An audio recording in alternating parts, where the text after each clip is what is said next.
Fala, compadres e comadres, meu nome é Jefferson e hoje nós vamos falar aqui. Eu vou dar os meus dois dedos de análise sobre a operação do BOP não só do BOP, né, como um todo, de toda a operação que teve no Rio de Janeiro, ali no Complexo da Penha, né. E o que a gente pode tirar disso, né? Primariamente, uma questão de que houve muita inteligência, né, ali no projeto, né? Pois um ano de execução, eles sabiam simplesmente como avançar, né? Aonde ir, como atacar, o que fazer para conseguir conter, né? Eram aproximadamente 1.000 contracombatentes, né? Do lado oposto, contra 2.500 policiais, né? Sendo que uma parte desses policiais, principalmente o efetivo do BOP, já estava na mata. Muitas pessoas dizem que já há mais de um dia estavam lá, né? Para fazer uma parede, já que o objetivo deles era espantar os traficantes da área civil para o local onde você tivesse menos probabilidade de baixas, né?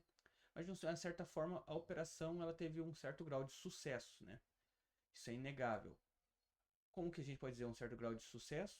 Porque você de certa forma enfraqueceu a facção em questão, né? Isso é uma coisa que a gente pode observar, né? O que a gente pode agora, como eu sempre gosto de fazer, é analisar as camadas, né? Vamos começar a analisar camadas, né? A primeira camada é a da Guerra da Verdade. A gente vê narrativas de um lado, narrativas do outro. Mas uma coisa que a gente sempre fala aqui na minha região é contra fatos não há argumento, né? E agora, basicamente quase todos os policiais do BOP, não só do BOP, mas das forças especiais e militares, estavam com câmeras, como é a lei manda agora, né? Onde prova que não houve desrespeito aos direitos humanos, onde as pessoas puderam ter a sua chance de escapar e os que foram mortos foram porque lutaram, né? Mas isso é uma parte operacional, né? O que eu estou querendo tratar é a questão da narrativa, de grupos que vão tentar farmar em cima disso e outros de um lado ou de outro. O que isso traz de ruim? Primeiro ponto, você traz uma radicalização para a conversa, né? Essa radicalização ela pode ser nociva para operações futuras, né? De âmbito de combate ao crime, seja um nível mais radical, como uma operação que nem essa, de forma direta, ou uma operação de forma mais ponderada, né? Tipo, com programas sociais, entre outras coisas, né? Como sempre, então, a gente tem que tomar cuidado para evitar essa questão da polarização. Outra coisa que eu acho interessante analisarmos é que recentemente a gente teve uma mega operação, né, do carbono secreto, que foi contra o PCC. Antes de mais nada, sim, talvez você não conheça muito como que funciona, eu vou falar um pouco dessas facções para a gente poder ter um pouco mais de contexto, né? O PCC, ele tem um procedimento operacional, né? Matriz e filial, ou seja, se você tem um salve, o salve é como é chamado as ordens. Lá, é top, down. Ou seja, a ordem vem de cima e quem está embaixo tem que seguir. Se você é um membro do PCC em Manaus, você tem que seguir aquele código operacional. O CV ele é um pouco diferente. Ele tem a questão de franquia. O CV do Ceará não é o mesmo CV do Rio de Janeiro. O do Rio de Janeiro fornece arma, pó, entre outras coisas, treinamento, e é isso. E ambos também têm um jeito diferente de atuar. O CV ele tem um estilo mais guerrilheiro, controle de território, e assim ele busca controlar e extorquir o local onde ele está. O PCC não, ele tem um esquema mais de lavagem de dinheiro, é uma forma mais indireta e um esquema de infiltração, né? Para evitar ficar muito nos holofotes. E como que você repara essa diferença dos dois? A Operação Carbono Secreto, ela se deu basicamente sem disparar um tiro. Foi realizada na Faria Lima e ela teve um custo de bilhões ali que foi identificado, né? Dando um prejuízo muito alto para a facção em si. Poucos meses depois, agora a gente teve essa mega operação no Rio de Janeiro, né? Então, ao contrário da do PCC, ela foi mais enérgica. Foi necessário, foi basicamente uma guerra. Eu vi uma foto de uma parede onde a parede basicamente estava um queijo suíço, de tanto tiro de 7,62 que atravessou ela. E daí você tem mais de 100 mortos pro lado dos traficantes, né, ou contra combatentes, né? 4 mortos pro lado da polícia e um total de 10 feridos. Então você vê a diferença desses dois grupos. Um grupo ele busca ser mais enérgico, mais físico, que é o grupo do Rio de Janeiro, e o outro busca ser um grupo mais de infiltração, que é o de São Paulo, né? Então a gente percebe que são linhas diferentes que dentro do nosso país tem que ser combatidas de formas diferentes, né? Tem um ditado nas Forças Armadas que diz que para cada necessidade no campo de batalha existe uma arma ou uma ferramenta. Então a gente pode observar isso de verdade nessa guerra contra o tráfico. O que a gente pode também tirar em cima disso, né? É sobre a próxima eleição, né? Tem um vídeo do Joel Pavinotti, de coreografia da história, onde ele fez um dossiê falando sobre o roubo de celular, que ia ser uma pauta muito importante no ano que vem. E agora essa mega operação do BOP também vai entrar a questão da pauta do combate. Por quê? Recentemente, a Argentina e o Paraguai consideraram o CV e o PCC como grupos terroristas. E o governo do Brasil não considerou.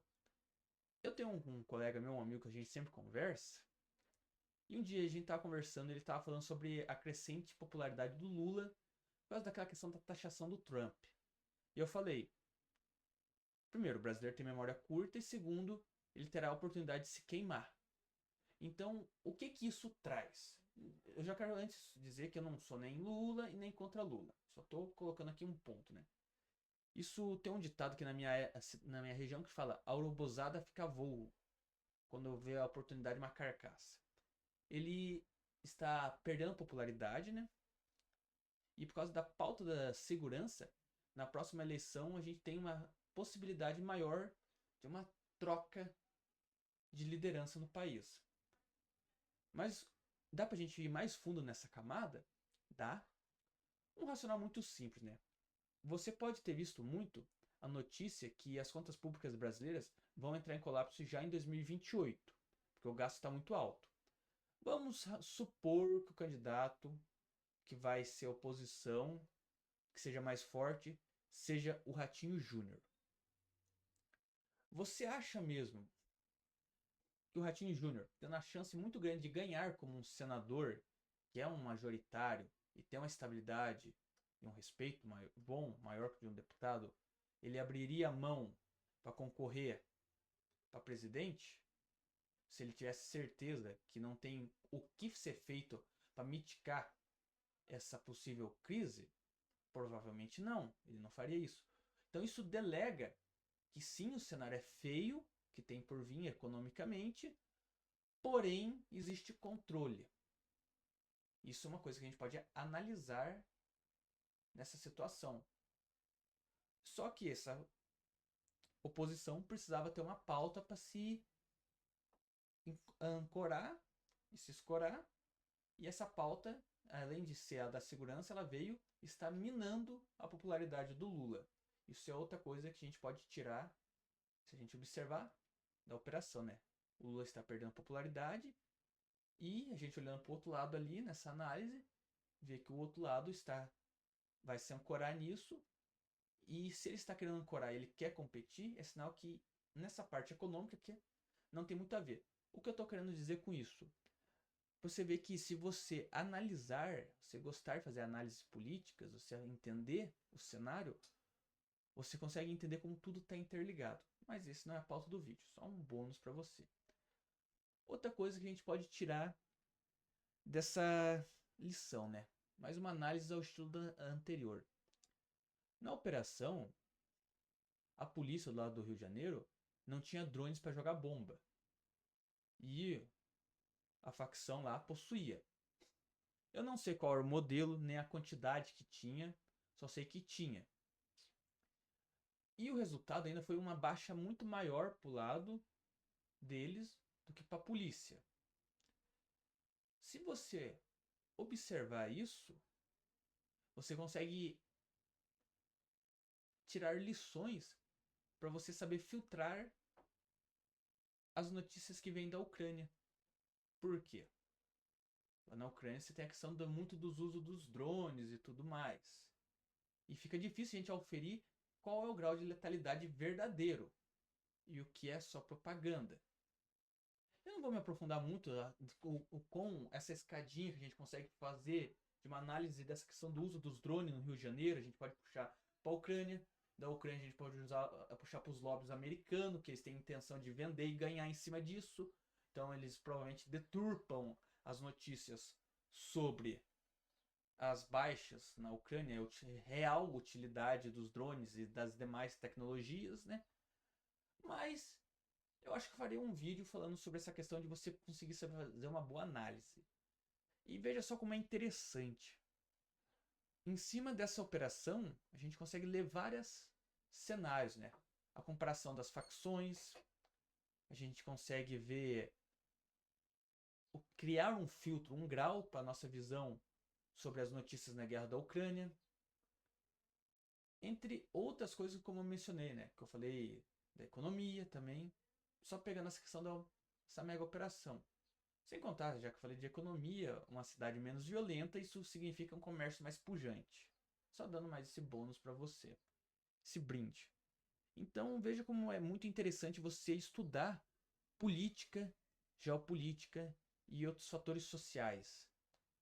Vou me despedindo por aqui, mas antes quero pedir para você deixar o like no vídeo, um comentário para fortalecer, de preferência um comentário falando a sua opinião, do que mais você consegue tirar disso para que você colabore para mim acrescentar no meu conhecimento. E se eu acrescentei a você, fico muito feliz. E agora pedir para você, né, além do like, de se inscrever e compartilhar esse vídeo, que você siga as outras iniciativas da casa, como o podcast Prosa de Compadre, o canal Além da Quimera e o outro canal que é o Projeto Malaquias. Desejo a você um forte abraço e até mais.